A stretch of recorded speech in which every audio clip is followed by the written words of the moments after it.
My channel Roja Manchikanti vlogs అండి.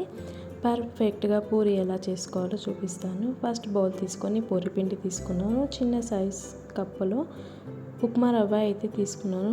1 table spoon sugar, 1 table spoon salt అనేది add చేసి ఈ విధంగా వాటర్ వేసేసి మన పూరి పిండిని కొంచెం గట్టిగా తట్టుకొని నానబెట్టేసుకోవాలన్నమాట. అలా అయితేనే పూరి మాత్రం మనకి పొంగుతుంది. చాలా బాగా వస్తుంది అనమాట. పొంగుతాయి పూరీలు. పర్ఫెక్ట్ హోటల్ స్టైల్లో ఇంట్లోనే చేసుకోవచ్చు ఈజీగా. ఈ విధంగా ట్రై చేయాలండి. ఇట్లా తడిపిన తర్వాత దీనిపైన కొంచెం 1 టేబుల్ స్పూన్ ఆయిల్ అనేది యాడ్ చేసేసి మళ్ళీ పిండిని మనం ఈ విధంగా తడిపేసుకొని ఒక బౌల్తో క్లోజ్ చేసేసుకొని పెట్టేసుకోవాలండి. ఒక 20 మినిట్స్ అయితే ఈ విధంగా పూరీ పిండిని నానబెట్టేసుకోవచ్చు. అంతలోపు మనం పూరీ కర్రీ ఎలా చేయాలో చూపిస్తానండి. ఆలు కర్రీ తోటి పూరీ కర్రీ చేస్తున్నాను. ఉడకపెట్టిన ఆలు, ఆనియన్, పచ్చిమిర్చి, కరివేపాకు తీసుకున్నాను. స్టవ్ వెలిగించి ప్యాన్ అనేది పెట్టేశానండి. ఆయిల్ అనేది వేసేస్తున్నాను. ఆయిల్ హీట్ ఎక్కిన తర్వాత 1 టేబుల్ స్పూన్ ఆవాలు, 1 టేబుల్ స్పూన్ జీలకర్ర, ఇవి మంచిగా ఫ్రై అవ్వాలి. దాని తర్వాత సన్నగా పొడవుగా కట్ చేసిన పచ్చిమిర్చి కూడా యాడ్ చేస్తున్నాను. దీంట్లో 2 రెబ్బల కరివేపాకు కూడా యాడ్ చేయాలి. ఈ విధంగా చేసాననుకోండి కర్రీ కూడా చాలా టేస్ట్ వస్తుందన్నమాట.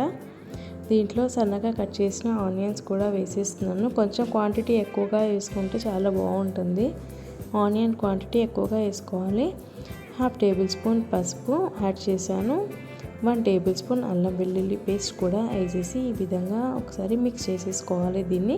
ఈ కర్రీ అనేది పూరితో మాత్రమే కాకుండా వేరే ఐటమ్ మన చపాతీ, జొన్న రొట్టె, బియ్యం రొట్టె ఇంకా ఎక్సెట్రా అన్ని దాంట్లో కూడా ఈ కర్రీ అనేది మనం వేసేసుకోవచ్చు. దోశ కూడా బాగుంటుంది. పెసరట్టు పైకి కూడా ఈ విధంగా చేసుకుంటే చాలా బాగుంటుంది అనమాట. ఇవి మంచిగా ఫ్రై అవుతున్నాయి కదా, ఆయిల్లోనే ఫ్రై అవ్వాలి. ఇప్పుడు మనం ఉడకపెట్టిన ఆలూస్ అనేది ఇక్కడ యాడ్ చేసేసుకొని ఒకసారి మిక్స్ చేసేసుకుందాము.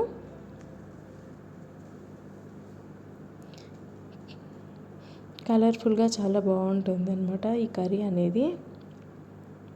దీనికి మనం ఒక 2 గ్లాసెస్ వాటర్ అయితే యాడ్ చేసేసుకోవాలి. ఇది మసిలేలోపు క్వాంటిటీ తగ్గట్టుగా వాటర్ అనేది కూడా యాడ్ చేసేసుకోవచ్చు. 1.5 టేబుల్ స్పూన్ సాల్ట్ అయితే యాడ్ చేశాను. ఇది మసిలేలోపు ఏం చేయాలంటే ఒక బౌల్లో ఒక 2 టేబుల్ స్పూన్స్ శనగపిండి అనేది యాడ్ చేసుకొని ఇలా బౌల్స్ లేకుండా పిండిని మాత్రం మనం ఈ విధంగా కలుపుకొని పెట్టేసుకోవాలి. ఇప్పుడు ఈ స్టవ్ పైనది మసులుతుంది కదా, ఈ టైంలోనే ఆ శనగపిండి వాటర్లో కలిపాం కదా అది దీంట్లో కలిపేసుకోవాలన్నమాట. మన చిక్కదనానికి తగ్గట్టుగా వాటర్ అనేది యాడ్ చేసేసుకోవాలి. చూస్తున్నారు కదా, నేనైతే ఈ విధంగా చేశానండి పూరీ కర్రీ. ఒక 5 మినిట్స్ అయితే ఉడికించుకుంటే మనకి పూరీ కర్రీ అనేది రెడీ అయిపోతుంది అనమాట. కొత్తిమీరతో గార్నిష్ చేసేసుకుంటే సరిపోతుంది. కర్రీ అయితే రెడీ అయిపోతుంది. ఇప్పుడు పూరీ ఎలా చేయాలో చూపిస్తాను. ఇలా పిండిని అయితే ఈ విధంగా తీసేసి చిన్న చిన్న బౌల్స్లో అయితే మనం రెడీ చేసేసుకోవాలి. ఇది పూరీ పర్ఫెక్ట్ పూరీ అనేది మనము ఫెస్టివల్స్ టైంలో మన ఇంట్లో ఏదైనా ఫంక్షన్స్ ఉన్న టైంలో కూడా మనం ఈ విధంగా చేసుకోవచ్చు అండి.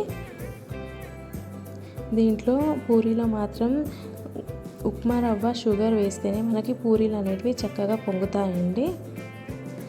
సైడ్స్కి సన్నగా చేయాలి, మధ్యలో మాత్రం లవ్గా ఉంటేనే పూరీ అనేది మనకి పొంగుతుందన్నమాట. ఈ విధంగా చేసుకున్నాను.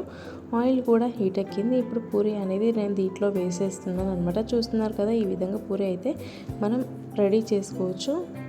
మనం తీసుకునే క్వాంటిటీ ప్రకారం అయితే మనం అన్ని ఐటమ్స్ అయితే తీసుకోవాలండి. అలా తీసుకోవడం ద్వారా పూరీ అయితే పొంగుతుంది. ఈ విధంగా పూరీ అన్నీ అయితే నేను రెడీ చేసేసుకున్నాను.